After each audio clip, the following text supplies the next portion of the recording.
Good morning, everyone. It's good to see many of you up and early joining us. And thank you for letting me back on stage after Wednesday's presentation. I have really enjoyed meeting so many of you over the course of the last 2 days. So thank you for those who came up to say hi and to share your thoughts. I've learned a great deal about the horse racing industry over the last couple of days through those conversations. And it has got my mind turning about what Gen Z will mean for the sport, what it would look like for the sport to embrace increasingly over the future years, Gen Z behaviors. And I'm increasingly excited about the opportunities for horse racing in this new world. I've also had conversations with many of you where you said that you are starting to understand or better understand your own children or your grandchildren. And frankly speaking, that's the best outcome of Wednesday's talk, is for you guys all to suddenly have questions that you're willing to ask, that you feel like are important to ask to that next generation. And so I do hope that many of you, after you return home, will spend time not only with Gen Z and your own family and social circles, but in your own company, because we all have plenty of Gen Z that work with us that actually understand what this new world looks like through their own eyes, and we really need to invest more time in understanding. So today, we are going to talk more about the technology. We're going to leave Gen Z themselves behind a little bit. And we're going to talk about the technology. Because remember, one of the conclusions that we drew in Wednesday's presentation was that this is a technology that empowers what is already native and organic, inherent Gen Z behavior and expectations. This is not a technology that we're trying to convince the next generation to adopt, but rather one that empowers the behaviors that they already have and the way that they already expect to live. So why exactly should enterprises then care about blockchain technologies and the applications of blockchain, very specifically in Web3? I will posit that there are two primary reasons why you should care. The first, of course, are the behaviors that we talked about. And this is just a very quick summary of what we discussed on Wednesday. I apologize that this is more of an eye chart. But I'll tell you what it says. I can barely read it myself standing this close to the screen. The next generation is going to spend a significant amount of their time in the digital world, and therefore, their resources are going to follow that time. So their money, and remember, they're going to be the largest consumption class by 2026, their money is going to follow them into the digital world. That's reason number one why you should care. The second is because that generation cares deeply about their digital identities. And all the indicators tell us that those digital identities are going to be more important to them than their real life identities. That's the second reason why enterprises should care. And the third is the digital communities that they are organically forming and participating in is going to dictate the way that they see the world, the way that they spend, the things that they believe, and pretty much every aspect of their life. And so if we as corporate leaders, as industry leaders, do not ourselves understand those communities or help facilitate and develop those communities, we will be left as increasingly more and more irrelevant brands. Another reason, or set of reasons, why enterprises should care is that Web3 provides us an incredible opportunity to create new enterprise models. All of us have heads of strategy or heads of commercialization that are tasked with figuring out new revenue channels, especially as the world's changing around us. And Web3 provides many of those new revenue channels. Digital asset ownership completely changes the business models of most industries. Again, I come from news. It will fundamentally change the way that media is distributed online and that media is funded, especially high-quality, fact-based journalism. Users expect to be stakeholders now, more so than just pure customers. And so that creates a completely new engagement and influence model for business. And then finally, the metaverse, as we said, is an environment in which digital identities engage with digital assets and where ownership is core. On top of that, the metaverse is compelling. It provides an incredible new canvas for storytelling and for user experience. Imagine what that means for all of your branding and marketing. So, enterprises should care. but what is it that you guys are actually caring about? We're going to go all the way back to the 101. What is blockchain? Blockchain is a new cryptographic technology. Okay? It's effectively a way to validate information and to store it decentrally. Now, what I mean by that is that we no longer require centralized authority to say that something is real or not. I'll give an example from banking in just a minute, an example that all of us are familiar with. But the technology of blockchain is literally that. It's very descriptive. Engineers are very, very bad at naming things.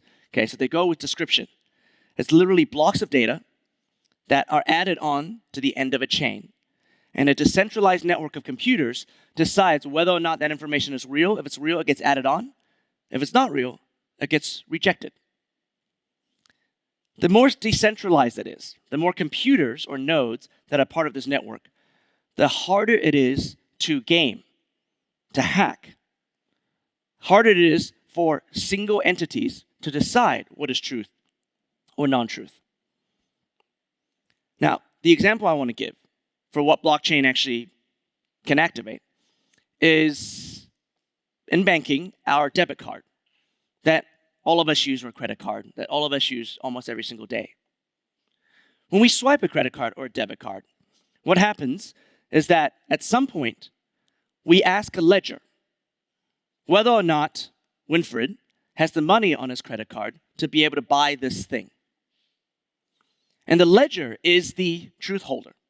The ledger belongs to either the credit card company or the bank, issuing bank. Most of the times, the issuing bank.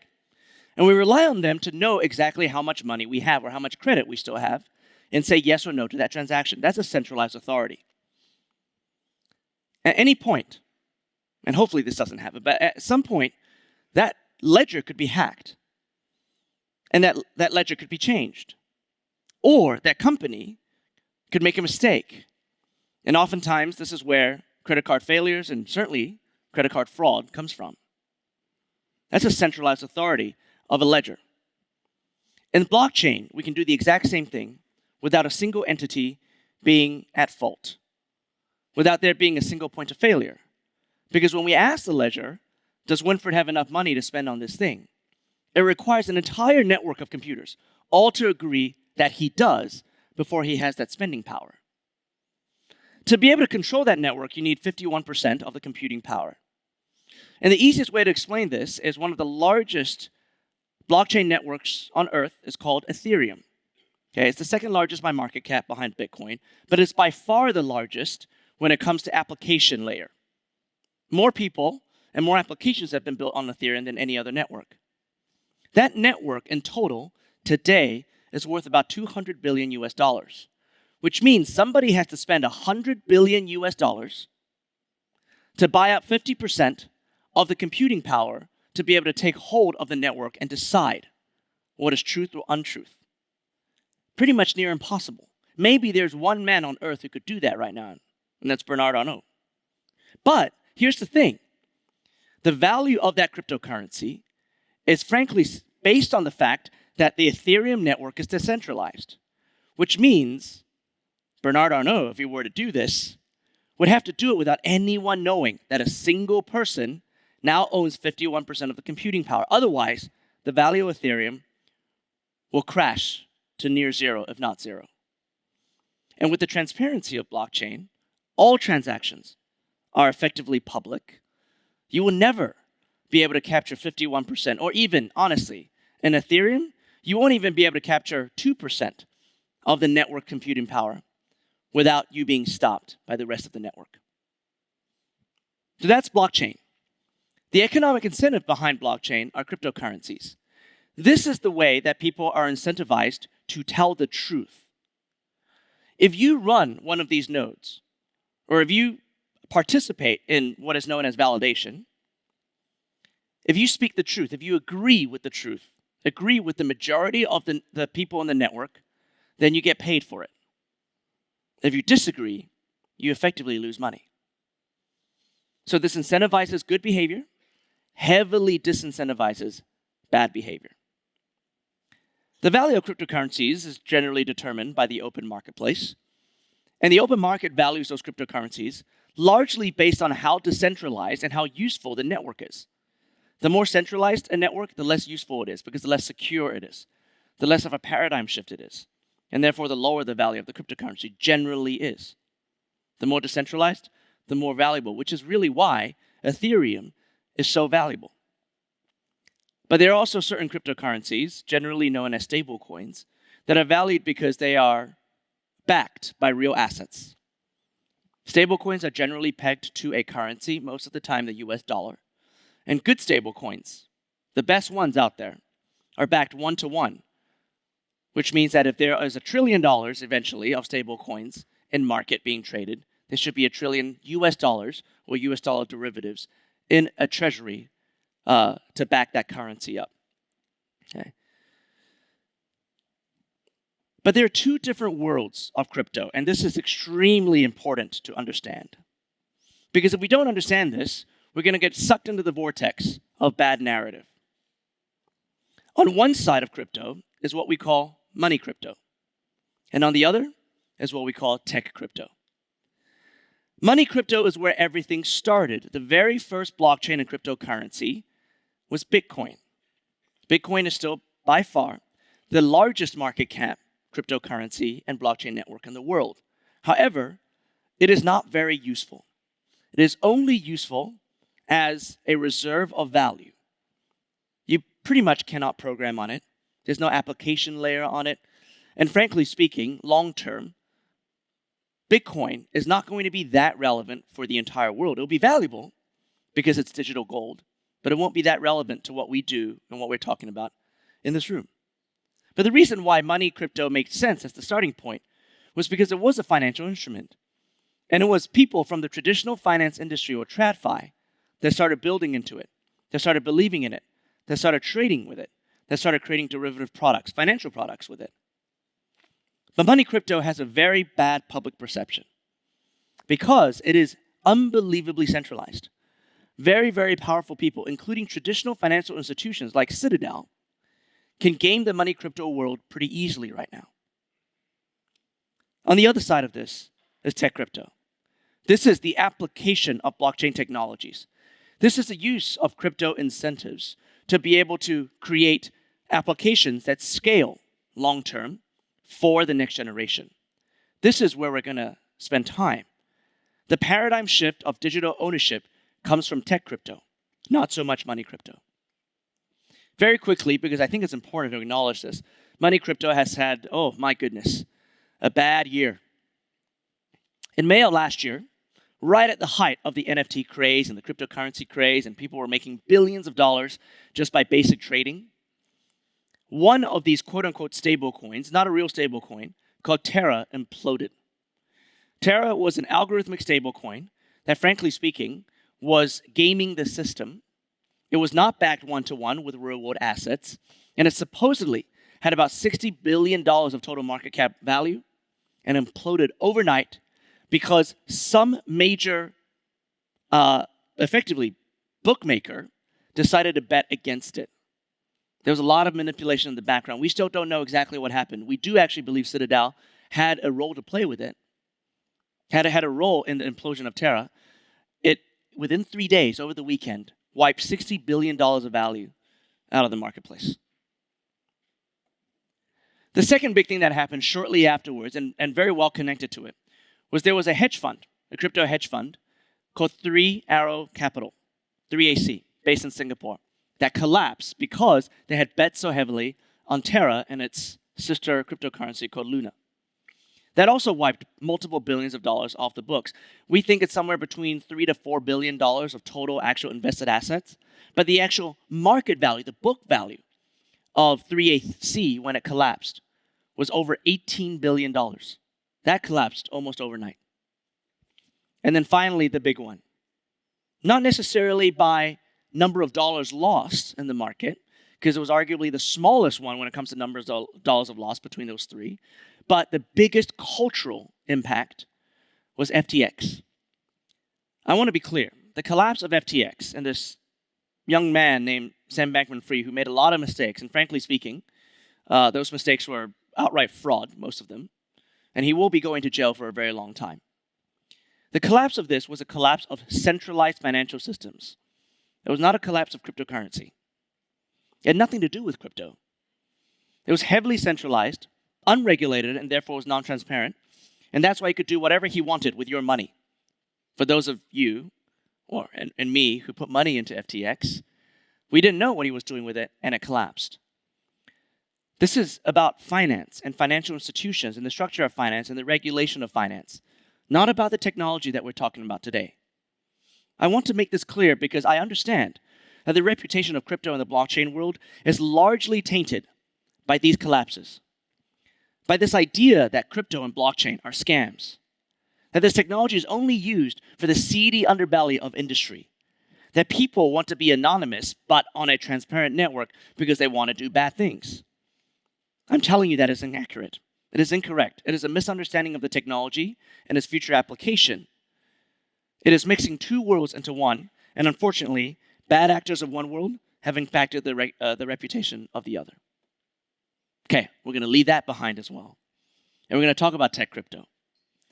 There are four really important concepts to understand in tech crypto. And these are the four terms: smart contracts, NFTs, Web3, and metaverse. These four words, and especially the last three, NFTs, Web3, metaverse, are oftentimes used interchangeably. They're not interchangeable. Let me quickly disambiguate. Smart contracts are blocks of code that sit on a blockchain, which makes the blockchain itself programmable. So suddenly the blockchain itself becomes effectively an operating system. Just like Windows on your Lenovo laptops, or Mac OS on your MacBooks, or Android on your phones, or iOS on your phones, this becomes an operating system on top of which programmers can create applications. Smart contracts are automated rules, which means we can provide the system of blockchain all the rules and regulations and the laws by which it operates in an automated way. It scales very, very quickly. Very interesting programming technology. A specific type of smart contract is the NFT. And the NFT is, in fact, a certificate that authenticates ownership. Remember the monkey pictures we talked about on Wednesday? Those are NFTs. And the reason why those things have value is because there is a smart contract which you cannot crack, you cannot copy, you cannot augment or change, that says Gary owns a specific monkey. By the way, I don't. If I did, I could afford the suit that I was talking about on Wednesday, but I don't. But an NFT says that Gary owns X NFT, and that you can never change. NFTs are the keystone to ownership in the new digital world. Without NFTs and blockchain technology, we cannot say that the next generation can own digital assets, and those digital assets can feel like real-world assets that we own today. Web3 is more of a concept right now than an actuality. It is a concept that in the future we will have a scaled internet which is decentralized, which means that we don't have single centralized companies, behemoths, who control everything on the internet. And that is the reality of Web 2, of the internet that we use today. Google, Facebook or Meta, Twitter, Amazon, right? In China, Alibaba, Tencent, they control the internet. They control the vast, vast, vast majority. And between those 6 companies I just mentioned, 90% plus of the data that flows through the internet today. They control all of it. They control all of your assets. We're talking about ownership. You know your email address is your most important identity in the digital world today, right? You don't own your email address. For those of you who use Gmail, Google owns that email address. We are locked into it. That's the way that people get in contact with us. That's how we do our business. And yet, at any point in time, Google could technically take that back. Take along with it all the messages that have ever been sent to and from it. Take all of the contexts that are connected to it. Take all of that data that we've generated. All of the network that we've built around it.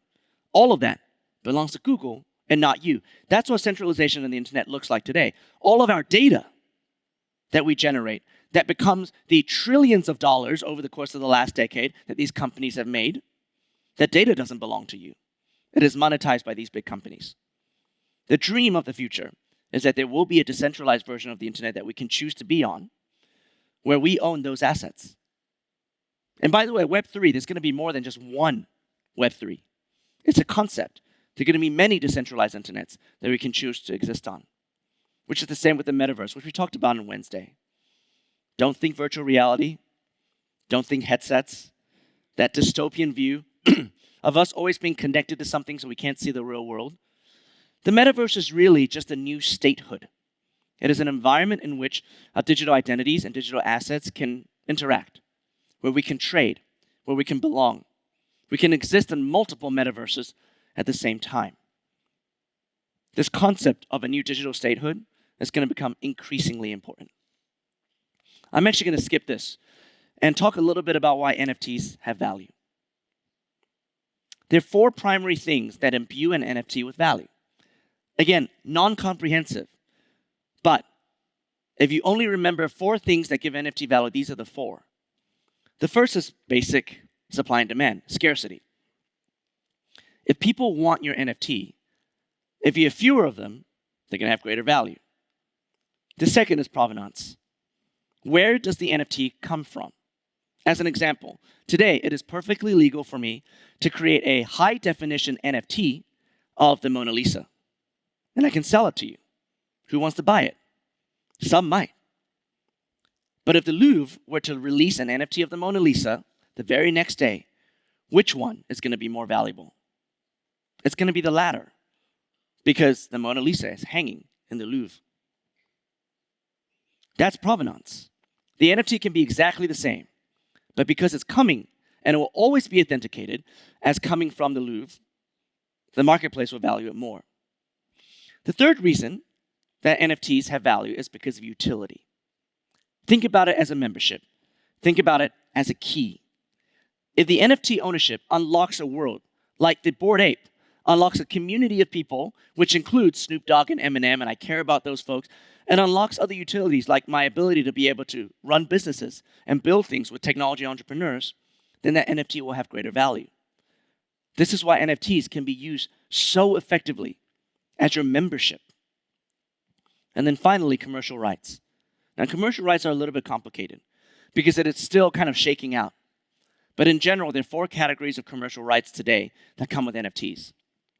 Many of them, most of them, don't come with any commercial rights. The underlying IP and creative rights are governed just like all IP is governed today. Then there are limited rights, where you're allowed to do something with the picture of the monkey that you have. We also have full rights, and actually the Bored Apes, those monkeys come with full rights. You, as the owner of the NFT, own the creative rights. You can create a restaurant with it. You can create a music video with it, right? Actually, those Bored Apes have been signed up by CAA. They now have their own agents. The actual apes themselves have their own talent agents. There's a Bored Ape who's an extremely famous and now well-sold author, okay? Because they have full commercial rights. And then finally, there's a new concept called no rights reserved, more commonly known as Creative Commons Zero or CC0 rights.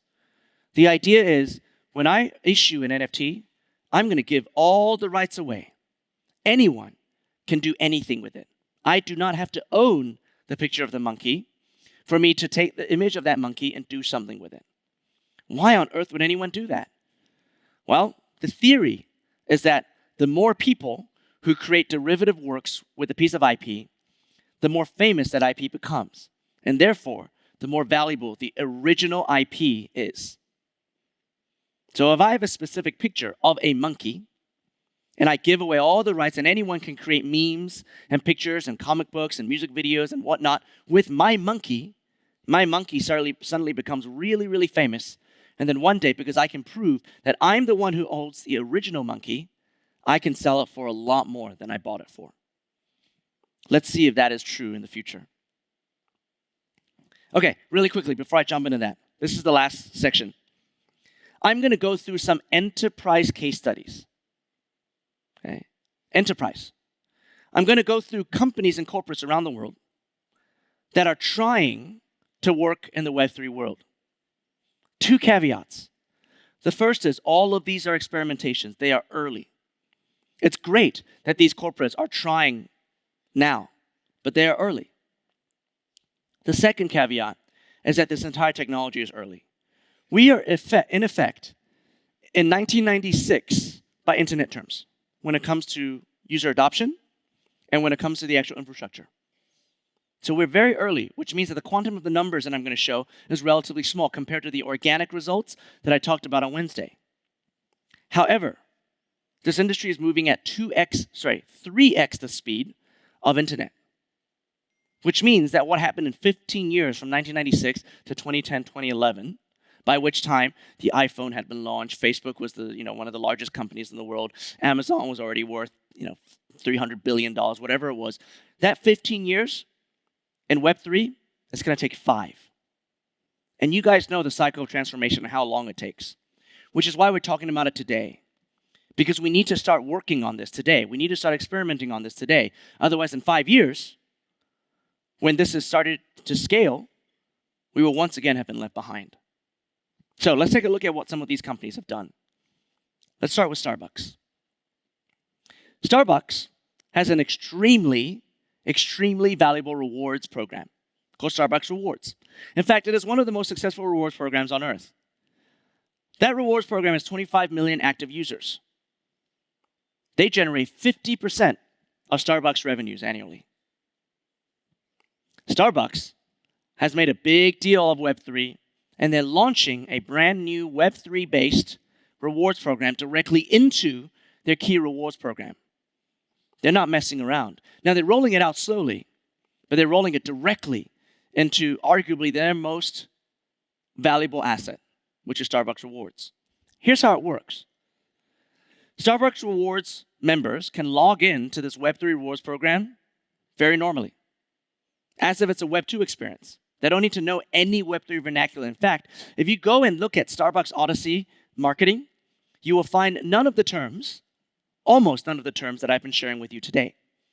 They want this to feel like a very natural extension or iteration of Starbucks Rewards. You log in, and then Starbucks makes you complete a series of journeys to get rewards. These journeys are Starbucks brainwashing games. They teach you about Starbucks history. They teach you about the way that Starbucks grows and roasts coffee beans. And they teach you, oh, by the way, I realize I'm in Melbourne, and I know Starbucks is like a 4-letter curse word in Melbourne, so I apologize, I'm using this as an example. But us Americans, we're not as educated as you guys are. Starbucks to us is coffee. So we are going to be brainwashed even more into Starbucks coffee culture, at the end of which we get what are known as stamps. And we collect these stamps that we eventually then trade in for special things, like the incredible privilege of going to Costa Rica, probably on our own dime, to go visit a Starbucks coffee farm. The moment they opened this up, the beta list got filled within minutes. Starbucks Rewards program participants all wanted in. To them, it was an advancement, an improvement of the rewards program they're already super loyal to. The amazing thing about this is that this was a top-down strategic consideration from Starbucks because they knew that the next generation has a different kind of online behavior, and they knew for them to continue to be relevant to the next generation as their quote-unquote third place, Starbucks needs to enter into this world. That said, they made onboarding very, very easy because the infrastructure is not quite there yet. No tech lingo, no cryptocurrency fluency needed. Their goal initially is engagement. It's not revenue. But they're lucky because they know that engagement drives directly to revenue.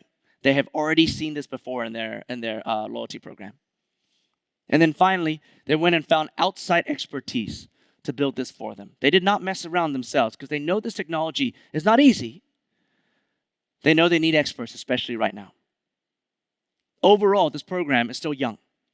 It just launched in December. We're going to have to watch closely how well it's done. But the press it's gotten, the reception from their own loyal customers today is already exceptional. Something for all of us to watch very closely. The next example I'm going to use is Nike. Now, Nike went through an acquisition strategy. I think this is absolutely brilliant. There's a company That was RTFKT. It's pronounced artifact. This company was founded by a bunch of sneakerheads, people who love sneakers. They knew, actually, early on, that sneakerheads and the behavior of people who line up multiple days before a sneaker drop outside of a store in LA and wait, camp out to spend $300 on a pair of sneakers that will stay in the box and that they'll never wear, because eventually they can hopefully trade it for more money, or at the very least flex and say, hey, guess what sneakers I own? They know those guys were going to be the first people who are really going to buy into NFTs, and they were absolutely right. They created a studio that started creating digital sneakers. I know it sounds ridiculous. It's a picture of a sneaker. And they started selling it for hundreds and then eventually thousands of dollars each. Nike bought this company in December of 2021. They never revealed how much they bought it for. We think it's about 100 million US dollars. In the first year after Artifact was part of Nike, Nike made $180 million in revenue off of Artifact. That is off of 1.3 billion US dollars in trading volume. People trading digital sneakers, and then eventually, after Nike bought them, digital hoodies. Nike, with Artifact, released a digital hoodie, with the Nike swoosh. That was an exact replica of a hoodie they sell in the store. The hoodie in the store sells for 65 US dollars. The digital hoodie sold for $600. Why? Here's why. Because to that next generation, that Nike hoodie that is digital is the exact same thing as the Nike hoodie that is physical. Because they don't necessarily care about augmenting their real-world identity. I wear the Nike swoosh to show that, this is part of my identity, right? But they don't care about that in the real world. They care much more that in the digital world where they hang out with their friends, they own that $600 Nike sweatshirt. That augments their identity. That is their flex, much more so than me wearing a Nike hoodie in my real life. That's why. So Artifact released a Genesis NFT collection. This is the first community. And then they got access to all the other collections that came afterwards. They started with a collab strategy. Collabs are huge in this world because it's about creative intersection. And then finally, what Nike has recently done is they have given this all up to the community. They launched a new platform called .swoosh, which is where any one of us as creatives can go and design a new Nike sweatshirt or a new Nike sneaker, and we can sell it on the Nike platform. Nike is now a platform. They're just collecting transaction fees in the background. They're letting everyone else create their own creations, own those designs, sell those designs however they want, right? And feel like they are absolutely in control on their creative future. Imagine if Nike did that in the real world. They couldn't. Imagine if I could go design something, slap it on a Nike sweatshirt, and sell it to you guys for $150. That creative outlet, that kind of marketplace cannot exist in the physical world. Literally, by limitations of supply chain and manufacturing, the margin of that business, it is impossible. But in the digital world, it can exist. That's where Gen Z and their creative behavior is going to live. The third example is the NBA. Now, the NBA, by nature, is, as we refer to them, the most woke league in the United States. They've leaned heavily into next generation culture, into social justice. Unlike the NFL and the MLB, which stops their players from actually participating in social protests and whatnot, the NBA is leaning heavily into that. And that's why, part of the reason why, they are the most relevant sports league to the next generation in the US. On top of that, their players are superstars not only because they're incredible athletes, but they're cultural superstars. The NBA was first to put permanent cameras in the back of stadiums to watch players walk in before each game because that was their fashion runway. Loads of fans pay attention to the walk-in to see what Russell Westbrook or LeBron James is wearing on any given day. They already knew about this cultural aspect And then they leaned into Web3 culture for that next generation. Just a couple months ago, during the last playoffs for the NBA launched what is known as the association. This is a very interesting experiment. It was very, very time-boxed. Only 2 months, because it was only about the playoffs. It was a series of 30,000 NFTs of the players that were involved in the playoffs, not all the players in the NBA, just the ones that were in the playoffs. And they were free minted. They were given away for free. The NBA gave it away, and then other people decided that they were valuable. And guess what? Over the course of the playoffs, they traded up to nearly $9 million in total trade volume, just in the couple of weeks of playoffs. There were 14,000 unique owners that bought these 30,000 NFTs. These NFTs were just for the one playoffs, and they were dynamic, which means that each NFT's value changed as we went through the playoffs.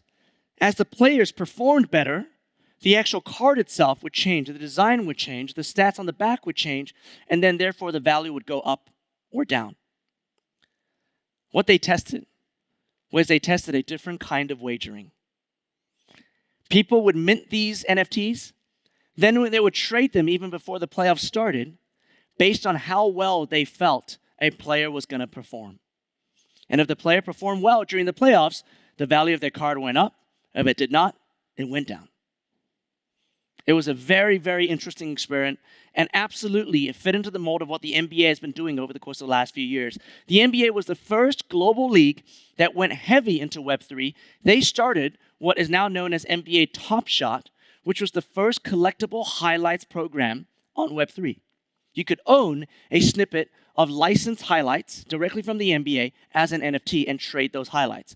So the cooler the dunk, the more expensive that dunk will eventually become. The more important a three-point shot is, or a game-winning shot is, throughout the course of a season, the more valuable that highlight would become. They did the association. They're now doing different types of NFT programming, and then they are now going directly into the fantasy world, where you can buy and trade fantasy cards directly as a result of the association with a company called SoRare, which is big in football, in soccer. And then finally, an example that I think most of you know, Zedrun. Zedrun launched in 2019. It's now 4 years old. It is one of several horse racing NFT programs. It's not the only one. There is D-Race, and there is now a new one called Silks, which is directly connected to the performance of real-world horses. But Zedrun is interesting because it has lasted for 4 years. Even in a down market, there's still tens of thousands of active users, and so far they have already run more than 1 million races in the last few years. 38,000 unique owners, $136 million total dollars in trade volume. You buy and sell horses. You level up your horses, right, using prize money to level up your horses to get quote-unquote training. And then you enter them into paid races and win or lose depending on your horse's performance. The really interesting thing about Zedrun is that not only has it sustained, it has created a community-driven cottage industry of people creating communities, people who are making money off of tips. In fact, there are people who are making money as virtual trainers. What is meant by that is that people who own horses will lend them out, because you can do this, it's an NFT. You can do whatever you want with an NFT. I can actually transfer my NFT using a smart contract to another person's wallet, and that other person can train the horse for me and then eventually return it back to me. Community-driven action with a racing platform. The racing platform makes money off of these races. They let the community decide what to do with the horses. What an incredible experiment. They're not the only ones trying it. So, the end of last presentation, I asked you to imagine a world where the horse racing industry started truly experimenting in the Web3 world. I honestly think we've passed imagine if, and hopefully after this presentation, you will understand how to get to the when. When wagering is powered by blockchain and tokens, which makes next generation behavior native to your world, where global access to horse racing becomes also inherent, there's transparency in betting and settlement. And by the way, there are rules and controls using those smart contracts. You can do a lot to stem illegal betting, but more importantly, to stem unhealthy betting. Clubs and federations can eventually issue their own tokens to create an economy of your own. When a DAO owns a horse, tokenization will democratize this sport. Next generation enthusiasts can finally pool their resources and participate. They will then be invested in the future of the sport and every aspect of the future of the sport. And ownership becomes the top of funnel, not the bottom of the funnel. Because right now, the top of the funnel is probably, watching the horse races, hoping that'll be exciting. Then it's wagering, and then ownership at the bottom. Ownership becomes the top of the funnel. It's actually much easier as an entryway for the next generation than wagering might be. And then finally, when your club memberships become NFTs, they become next-gen identity, and you have all the goodness of community engagement, of organic behavior, of liquidity. All of that becomes native for Gen Z. Very quickly, just one last slide, which is about what I do. There are two companies that I founded. One is called Terminal 3, one is called Artifact Labs. They're building two different parts of the Web3 infrastructure. Terminal 3 builds the data infrastructure. So all of these things require a safe repository of data. That's what Terminal 3 is building. Artifact Labs is building the IP infrastructure using NFTs for organizations that have pre-existing IP. Both of these two organizations advise big companies around the world on how to move into this Web3 space. So I'm going to end there. I apologize. I went way over time. I hope that this was helpful as an introduction to the technology itself. And I hope paired with your new understanding of Gen Z, you guys see incredible opportunities for horse racing in the Web3 future. Thank you so much.